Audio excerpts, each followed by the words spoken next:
자, 초급 단계 제8강 강의를 시작하도록 하겠습니다. 지금 창세기를 공부하다 갑자기 욥기로 넘어오게 됐죠. 아마 좀 당황하시는 분들이 계실 텐데, 제가 그 성경 강좌에 대해서, 특히 연대기 성경 강좌에 대해서 쭉 설명한 그 강의를 보신 분들은 아실 텐데, 이 욥 같은 경우는 아브라함이랑 좀 비슷한 시대죠. 비슷한 시대에 살고 있는데 아브라함보다 조금 앞선 세대 사람입니다. 그래서 시대적으로 연대기적으로 봤을 때 욥기가 아브라함의, 기록은 좀 늦게 됐지만 아브라함의 시대보다 약간 앞서기 때문에 욥기를 먼저 공부를 합니다. 그래서 창세기 1장에서 11장까지 정리하고 아브라함에 대한 이야기를 하기 전에 욥에 대한 이야기를 먼저 해야 되니까 욥기를 먼저 정리하도록 하겠습니다. 욥기에 대해서 소개해 드리면, 주제는 의인이 고난당하는 이유에 대해서 쭉 설명을 해주고 있습니다. 그 다음에 기록자는 알 수가 없고, 주인공은 약 주전 1800여 년 전에 살았던 욥이라고 하는 사람인데 아브라함보다 조금 앞선 시대라고 말씀을 드렸습니다. 기록한 목적은 하나님이 누구인지 알려주기 위해서, 하나님 앞에 의로운 인생이 없다는 것을 알려주기 위해서, 의인이 고난받는 이유를 보여주려고, 그 다음에 가장 궁극적으로는 하나님의 주권을 설명하기 위해서. 그래서 욥은 의인이기는 한데 하나님을 한 번도 원망하지 않았다? 그렇지 않아요. 내용을 잘 보시고, 서구신학자들이나 성경을 잘 모르는 분들이 해석해 놓은 거에 빠지지 말고 성경을 읽고 바르게 이해하는 것이 대단히 중요합니다. 자, 욥기 내용을 분해하면 저는 세 파트로 나눴습니다. 첫 번째 파트는 1장과 2장인데 욥의 시련, 욥이 당하는 시험에 대한 이야기죠. 1장은 재산 잃어버리고 자녀들 다 잃어버리는 것까지, 2장은 몸에 질병이 생기고 아내가 떠나버리는 것까지, 욥의 시련이 순식간에 아주 엄청난 시련이 몰려오게 되죠. 그 다음에 두 번째 파트는 3장에서 37장인데요. 욥과 욥의 세 친구와 엘리후의 논쟁으로 되어 있죠. 그래서 사실 논쟁은 욥과 세 친구의 논쟁이고 엘리후는 일방적으로 공격하는 내용으로 되어 있습니다. 그리고 세 번째 파트는 38장에서 42장인데 하나님의 말씀과 욥이 회복된, 그래서 하나님께서 욥의 세 친구는 잘못되었고 욥이 세 친구를 위해서 기도하면 용서하겠다는 내용이 같이 포함이 되어 있습니다. 그래서 하나님의 말씀과 욥의 회복, 이게 세 번째 파트인데, 두 번째 파트는 좀 더 나눴습니다. 두 번째 파트의 첫 번째 내용은 3장입니다. 욥이 자기 생일을 저주하죠. 욥이 자기 생일을 저주하면서 하나님을 원망해요. 그 얘기를 듣고 이제 욥의 친구들이 말문을 열면서 본격적인 논쟁이 벌어지는 것이 두 번째 파트의 두 번째 내용입니다. 그래서 4장에서 31장까지 내용인데 욥과 세 친구의 논쟁이 세 번에 걸쳐서 진행이 됩니다. 첫 번째 논쟁은 욥의 친구들이 욥에게 너는 죄인이야, 죄가 있으니까 인과응보로 네가 망한 거야 라고 얘기했는데 욥이 안 밀려요. 그러니까 두 번째 논쟁 가서 욥의 친구들은 너는 악인이야, 악인이 평안할 수가 없어 라고 공격하는데 욥이 밀리지가 않아요. 그래서 세 번째 가서는 직접적으로 얘기하고 있지 않지만 너는 벌레만 또 못한 인간이야, 이렇게 논쟁이 전개가 돼요. 그럼에도 불구하고 욥이 전혀 밀리지 않고 독백까지 하죠.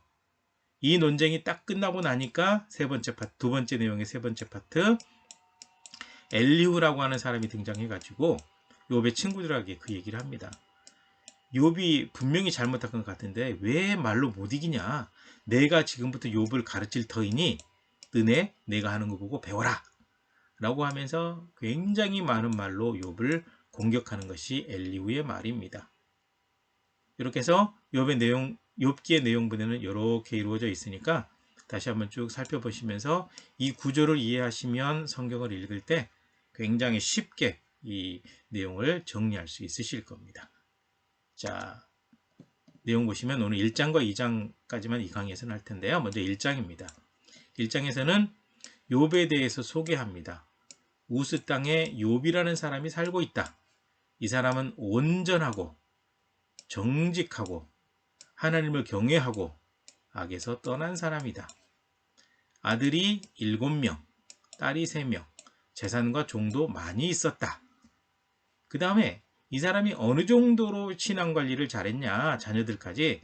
자녀들이 생일잔치한 후에 혹시 마음으로부터 하나님을 욕되게 하는 죄를 범했을까봐 생일잔치가 끝나고 나면 자녀 수대로 하나님 앞에 번제를 드릴 정도로 하나님 앞에 하나님을 경외하는 신앙을 가지고 있었고, 자녀들의 신앙까지 관리하고 있었죠. 그 다음에 이제 두 번째 내용은요, 하나님 앞에 이제 그 천사들이 모여 있고 사탄도 왔어요. 그래서 하나님께서 사탄에게 너 욥 잘 봤냐? 얼마나 나를 경외하는지 잘 봤냐? 그랬더니 이 사탄이 하는 얘기가, 하나님께서 재산을 많이 줬으니까 그렇죠. 소유물을 한번 빼앗아 보십시오. 분명히 하나님을 저주할 겁니다. 그때 하나님께서 욥을 사탄에게 맡기죠. 그러면서 절대로 몸에는 손대지 마라. 그래서 하나님의 허락을 받은 사탄이 욥을 시험하는 내용이 바로 이제 1장의 세 번째 내용입니다. 그래서 욥의 자녀들이 큰아들 집에 모여서 식사하고 있을 때 순식간에 재산 다 빼앗기고 집이 무너지는 바람에 자녀들이 10명이 하루아침에 다 죽어버렸습니다. 그래서 재산도 잃어버렸죠. 종들도 죽임당하고 도망가 버렸죠. 자녀들도 다 죽어버렸죠. 이 소식을 들은 욥이 겉옷을 찢고 머리털을 밀고 땅에 엎드려서 하나님께 경배합니다. 그러면서 주신 분도 하나님이시고 가져가신 분도 하나님이시니까 하나님을 찬송합니다 하고, 이 모든 시련 속에서도 욥이 하나님 앞에 죄를 짓지 않았다. 이게 1장의 내용이 되겠습니다. 자, 2장으로 넘어가게 되면 2장에서 다시 하나님 앞에 천상회의가 벌어집니다. 그때 사탄도 왔습니다. 하나님께서 사탄에게 물어봤죠. 욥 주위에서 봤냐? 응? 네가 재산 다 빼앗아 갔지만 어땠냐? 라고 물어봤습니다. 그랬더니 사탄은 원래 모함하기를 좋아하고 좀 살붙여 가지고 사람을 또 이렇게 약간 휘둘리게 하는 그런 어떤 정책을 많이 쓰잖아요. 하나님 앞에서도 그 짓을 했습니다. 그래서 사탄이 하나님 앞에서 욥에 대해서, 욥이 지금 건강하니까 그렇죠. 몸을 한번 건드려 보십시오. 사람의 생명이 너무 귀중한지라 몸에 질병이 생기면 분명히 하나님을 욕할 것입니다. 그래서 사탄의 말을 듣고 하나님께서 욥을 사탄에게 맡기면서 몸은 건드려도 좋지만 생명 건드리지 마라, 죽이지는 마라, 이렇게 하나님께서 말씀하셨습니다. 그래서 사탄이 하나님의 허락을 받아서, 이게 중요한 거예요. 하나님의 허락을 받아서, 하나님께서 허락하지 않으면 그거 못해요. 그래서 욥이 이제 사탄에게 시험 당하게 되는데 하나님의 허락이 있었다라는 거죠. 그래서 이제 욥의 두 번째 시련이 오게 되는데, 발바닥에서부터 머리 꼭대기까지 종기가 나요. 제 가운데 앉아서 질그릇 조각으로 박박 긁을 수밖에 없는 상황이 돼요. 그렇게 되자 욥의 아내가 하나님을 욕하고 죽으라 라고 하면서 떠나버리게 되죠. 악처죠, 악처. 그런데 욥이 하나님 앞에 범죄하지 않았고 하나님을 원망하지 않았어요. 2장까지 그래요. 이렇게 돼서 욥이 엄청나게 큰 고통 속에 빠졌습니다. 그때 이제 욥의 절친들, 친구들이 욥의 소식을 들어요. 욥에게 재앙이 내렸다는 소식을 듣고 찾아와요. 찾아온 세 사람은 대만 사람 엘리바스, 수아 사람 빌닷, 나아마 사람 소발. 이 세 사람이 오면서 서로 약속을 합니다. 욥을 위로하자. 절대로 다른 말 하지 말고 위로하자 라고 찾아왔어요.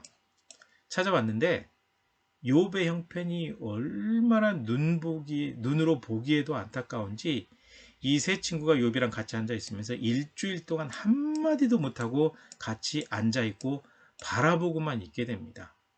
그 정도 기가 막히면 아무 말도 못하죠. 욥도 할 말이 없고 친구들도 어떻게 위로할 말이 없어요. 그 정도로 욥이 큰 고난에 처하게 되었다라고 욥기 1장과 2장에서 지금 가장 기본적으로 욥이 당한 시련에 대해서 설명하고 있습니다.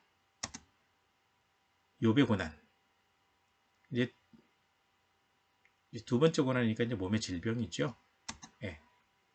두 번째 고난. 심각하게 누가 그려놨더라고. 인터넷에서 폰 그림입니다. 자, 오늘은 여기까지고요. 수고하셨습니다. 다음 3장부터는 또 이어서 강의하도록 하겠습니다.